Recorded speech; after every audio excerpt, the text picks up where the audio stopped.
Hey, this is Josh from IGN, and we are here today with a very special guest. This is the very first RTX 2080 Ti GPU. We just got it in the mail. Everyone is super excited to take this thing out of the box, see what it's like, and of course, get it into a test system and see how it benchmarks. But for now, we're gonna take it out of the box and just take a look at it. So this is the Zotac RTX 2080 Ti gaming. So they have a bunch of different versions.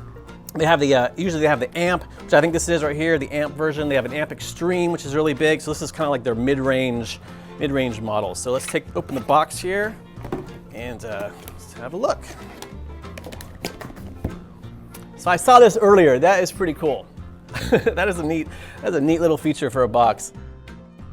All right, bam, there we go.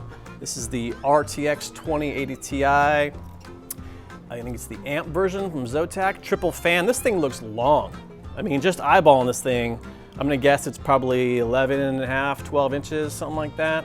So it seems like it's incredibly lengthy. You can see that the heatsink even extends beyond the back plate here by quite a bit, probably about 1.5 inches or so at least. But we've got dual 8-pin power connectors.